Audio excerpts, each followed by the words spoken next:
Could I live off my garden? That is, could I feed myself, my wife, from what I grow and nothing else? Well, it's a question I've often thought about. I'm a very keen gardener. I've been gardening a long time, and I've had various sizes of plots. I once had about 6 acre smallholding on which we gave self-sufficiency a fair old go. So I wouldn't say I'm an expert, but it's something I've thought about a little bit. So I'll give you my thoughts. My first answer to that question, and it's one you do occasionally get asked, is, well, I'd rather not. But if I had to, probably I could do it by growing potatoes. That comes down to what is the staple in your area. Here at Western Britain, it's not very good grain growing country. It's just too wet, the soil is too claggy. Things like maize and so on that people would treat as their staple further south or in a warmer climate. Again, not an option. But potatoes grow very well. And we know that the Irish, the Scots, certainly in the Western Highlands, Welsh, and to a certain extent the Cornish, in times of yore, have subsisted by growing potatoes on small plots, and it has kept them alive. It's not the most interesting sort of diet, but you could do it. The next thing you probably want to consider, once you've figured out, okay, here's something I could subsist on, is the size of your plot. I mean, it's no good if you've got 2 foot square back garden. Don't even think about trying to be self-sufficient. What I've got behind me here is my wife and I's allotment. And this is quite a good example of something that was actually worked out back along as being a size of land that could feed people. British standard allotment is around 250 square metres. And that was reckoned back along, and allotments go back 100 years or so. That was reckoned to be enough land on which a family of 4, 2.2, could grow enough vegetables to keep themselves self-sufficient in vegetables. I mean, back along, most of us were meat eaters, so there's a big source of nourishment there that wasn't included on the plot. People used to keep chickens on them, things like that back along, but nevertheless, we're talking vegetables there for that measurement. Now this allotment and the other ones on this site, because we're a bit small scale here, it's actually 100 square metres. So I've got less than half the amount you'd need for a family of 4 for its vegetables, as was worked out 100 years ago. But there's only my wife and I, so in theory there's enough here. What we've also got at home, and it's probably a better example because not everyone's got access to allotment, we've got quite a decent sized garden. It's a 1930s house, about contemporary with allotment actually, and it's got a front and a back garden. And the soil is good in both. The back garden particularly, I think, has been worked in by previous generation. And that adds about another 100 square metres. So that brings me up to 200 square metres. So it's getting towards that enough vegetables for a family kind of sketch. And I have got quite a lot of area of my gardens at home down to vegetable and fruit beds, mainly because I brought it into cultivation before we had this allotment. And I've still kept all the beds, so we actually grow a lot of stuff there. So I'm kind of getting there. And this comes back to what I said at the beginning, I'd rather not be self-sufficient on my own garden. Because I'd put 3/4 of this down to potatoes, and in the rest I'd try and grow the other things that make life worthwhile. But never enough space, really, for all the other things, never mind animal protein. I'm a vegetarian. I keep a few chickens.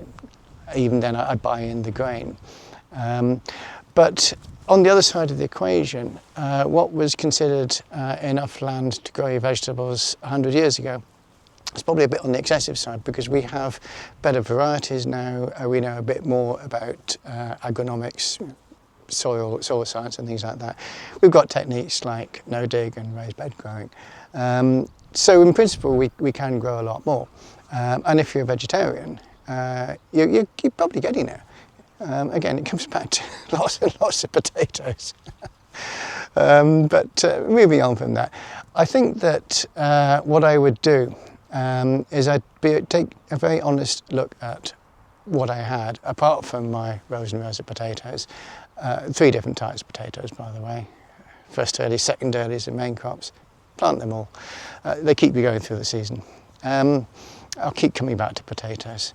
But obviously things like asparagus and artichokes and the little sort of nice things that you grow in your garden because they're so succulent and they're expensive in the shops. Forget all that. I would be going back to my core set of things that could supplement my staple. And I have tried in the past to grow pulses. I've experimented with lentils and chickpeas under plastic and various things like that because those have got your protein. The protein content of the humble spud isn't very high. You can survive on it. But I've never done very well. At the end of the day, all these pulses, apart from peas and beans, native English peas and beans, and I'll come to those in a minute, you want to hiding to nothing, particularly if you were in a theoretical survival situation. Just forget anything that isn't in the traditional gardening manual for your area, because you'd just be wasting too much time and effort and ultimately soil. So what I would be trying to do is grow things that I know grow well in my soil, would supplement the potato perhaps with a bit of extra protein and dry well, plus a few extras to provide me with some sort of fresh vitamin or mineral supplement during the summer, and maybe vitamins and minerals that I could store during the winter. The former would be salads, the second type would be fruit, by the way. But moving back up to what I was saying, I would be looking at peas and beans, both of which are, in my area, traditional crops. They both store very well. All gardeners are probably frozen runner beans or frozen peas, that sort of thing. But all these things, they dry as well. And that would be very, very important to me, because potatoes I can keep in storage, they just sit there in the garage. But most other veg just go mushy and decay. But if you dry your beans and you dry your peas on the plants, and I've dried quite a number of different types of bean. I regularly dry French beans, and I did a video a few weeks ago about me making baked beans in the middle of winter with my dried beans. I'll reference that in the notes below. But you dry your beans and you're starting to get very sorted. Dry them on the plants. If it turns out to be a wet autumn, you can also bring them indoors and dry them on newspaper. Whop them in jars, and you've got a year's worth of more protein-rich food than just your staple potato. Another thing that you might be jumping up and down at the back and saying, well, what about wheat? What about wheat? What about oats? What about barley and so on? I have experimented with oats and with wheat on a small scale. Again, it's not something that's common to grow in your garden. I tried to grow wheat the last 2 years in one of the beds here. I rapidly discovered that I was not a farmer, and trying to grow something that's grown on a field scale, on a small scale, introduces all sorts of problems. Primarily, farmers can afford to lose a fair bit, whereas you can't. So when a flock of pigeons descends on your 3-foot square, it'll stand a wheat that's going to be your bed supply through the winter, and eats the lot within a few minutes, which they will. That's happened to me. That's the end of that, isn't it, really? Whereas your traditional back garden vegetables, we all know how to net things and how to look after them and so on, stuff that's in the gardening books. So I definitely wouldn't be looking at any grains, even the native ones in Britain, to provide my protein supplement.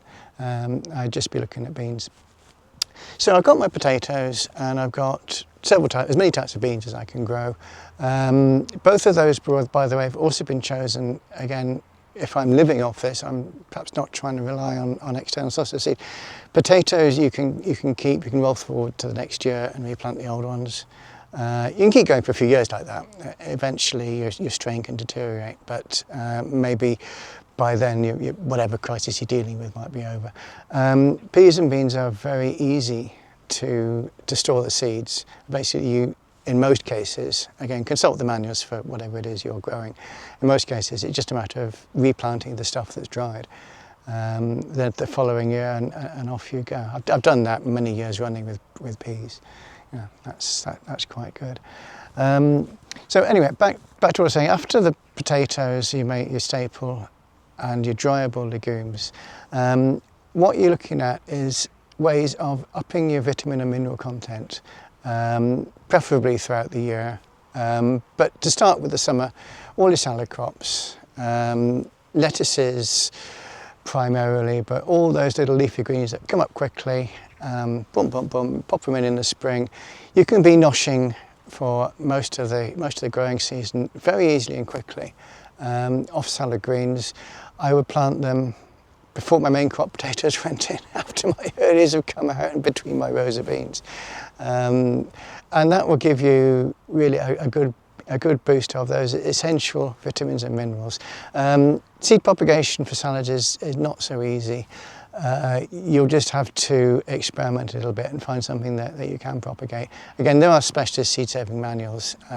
If you can't do it, remember that lettuce seed does keep a few years, and it comes in very large numbers. You get thousands in a packet sometimes, so perhaps that's something to store down if you're trying to plan ahead for a survival self-sufficiency situation. The other thing I would have, and this would be to supplement my minerals and my vitamins during the winter time, because lettuces don't store, it would be food. If I planted blackcurrant bushes, apples, bush apples, you know, the small dwarf trees, and a few other things, that I could save a liquor, and remember that the traditional way of preserving fruit juice is to ferment it. I've got my source of vitamins, the traditional one, the one that everybody used throughout the winter. I mean, there's a reason why people made cider, particularly in this part of the world. It kept you going in the winter. Cider making is a bit of a skill, by the way. Practice it. as well as experimenting with fermentation. The obvious thing to do is to make jam. And a lot of particularly my blackcurrants and my strawberries, they get made into jam. Now, jam will keep for years. So again, you've got something that will give you those critical vitamins, particularly things like vitamin C and so on, throughout the winter months, till your salad stuff comes again.